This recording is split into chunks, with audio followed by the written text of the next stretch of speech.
Rodrigo Parra para comentar esta realidad. Buenas noches y bienvenido a Canal N. Buenas noches, Melissa. Gracias por la invitación. Muy bien. ¿Cuáles son estos indicadores, estas cifras que deberían empezar a preocuparnos? Si no para señalar el inicio de una tercera ola, sí debería empezar a, digamos, levantar las antenas de los encargados del tema del sistema de salud. Bueno, todo partió hace algunas semanas donde ya se notaba el incremento de casos en muchas regiones y a nivel nacional. El porcentaje de positivos que se reportaban a diario pasó de un 2% a casi un 5% en una ventana de 2 semanas. Lamentablemente, esto ya se está evidenciando en la ocupación de camas UCI. Se está hablando ya y se visualiza un incremento en regiones como La Libertad, en Ica, en Piura, en Tacna, en Lima también ligeramente de manera sostenida desde hace varias semanas. Correcto. En Lima, por ejemplo, podemos empezar por el caso de Lima. ¿Cómo vamos en el tema de contagios? ¿Se han elevado los contagios, la positividad en la capital?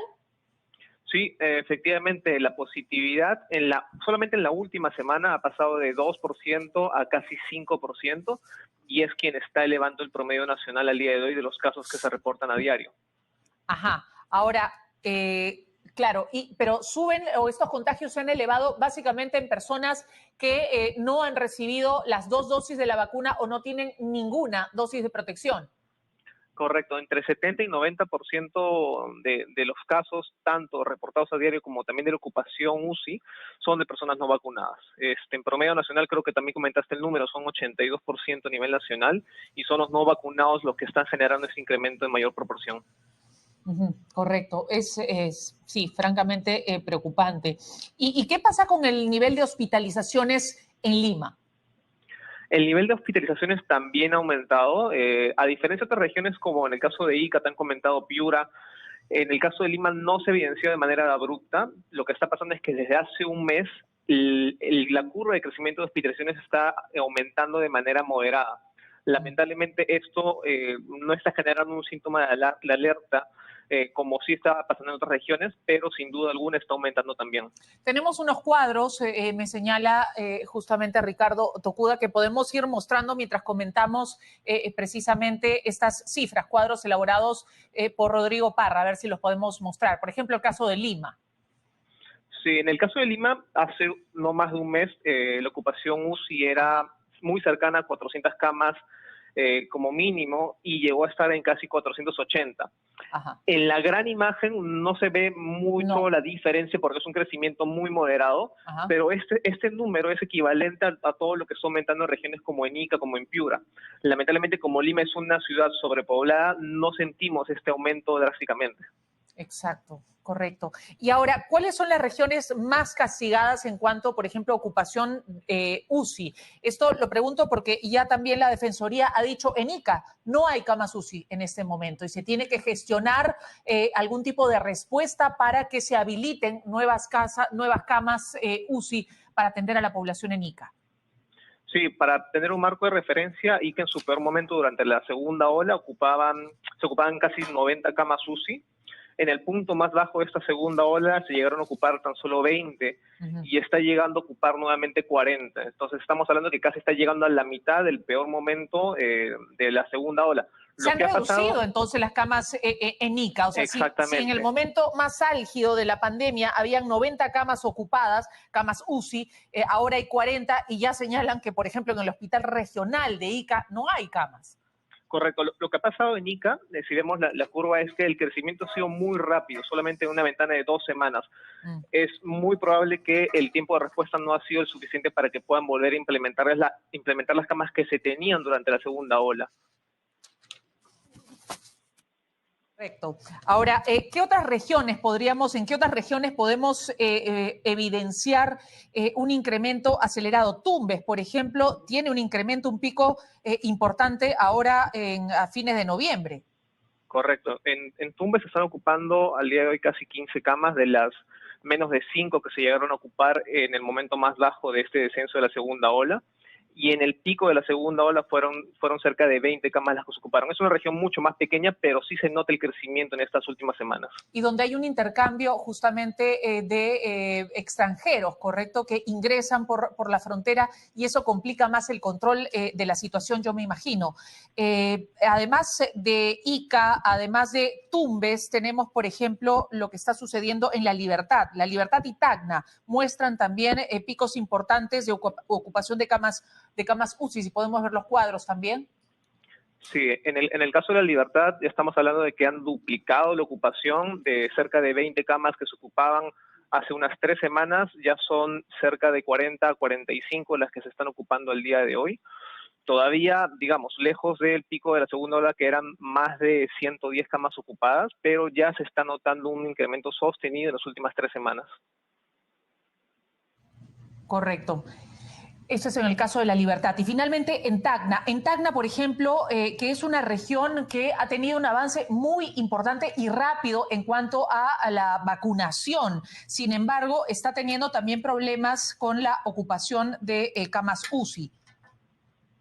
Sí, es correcto. Tacna en su momento más bajo se llegaron a ocupar de 1 a 2 camas UCI, al día de hoy son 10 camas, y la ventana de incremento coincide como en regiones como en Ica, como en Ayacucho, como en Tumbes, que son 2 semanas en las que el incremento ha sido abrupto. Exacto. Ayacucho, por ejemplo, también es otra región en donde efectivamente se ve un pico bastante importante ahora en la última semana, básicamente. Ayacucho, si podemos mirar el cuadro también. Sí, efectivamente. En Ayacucho se están ocupando el día de hoy 11 camas UCI, de las casi 5 que se llegaron a ocupar en su momento más bajo. Entonces, sí hay una coincidencia en la ventana de 2 semanas. Esto ha comenzado a aumentar en las primeras semanas del mes de noviembre con casos y lamentablemente en las últimas con la ocupación de camas UCI. Correcto. Y precisamente la Sociedad Peruana de Medicina Intensiva ha advertido que se vienen recibiendo en los hospitales cada vez más casos críticos. Esto quiere decir que probablemente los pacientes acuden a hospitalización cuando puede ser muy tarde, puede estar siendo, digamos, muy tarde para realizar un tratamiento más rápido, tener una respuesta más rápida del organismo para que estos pacientes puedan ser dados de alta lo antes posible. Sí, efectivamente, y esto podría soportarse si es que analizamos la curva de hospitalizaciones de camas no UCI. El incremento no se está notando con un crecimiento tan abrupto como si lo estamos viendo en camas UCI. Esto confirmaría lo que están mencionando de que están acudiendo a centros médicos con casos severos. Correcto. Ahora, ¿en qué regiones hay una mayor ocupación de camas hospitalarias en general por UCI, por COVID? No las camas UCI, sino las áreas de hospitalización por COVID.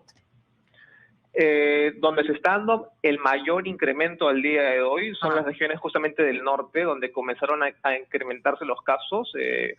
En Tumbes, Piura, La Libertad, en Lambayeque. También, Sin embargo, la curva o el crecimiento de esa curva no es en la misma magnitud como sí lo estamos viendo en los casos UCI.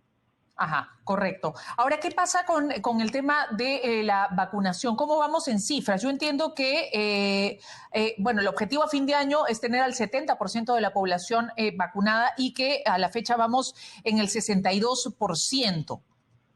¿Cuáles son las regiones que menos avance tienen hasta el momento? Las regiones de menos avance son Puno y Loreto, con cerca de 35 o 36% de cobertura con 2 dosis de su población objetivo. A nivel nacional, como bien decías, son 63% al día de hoy de cobertura a nivel nacional.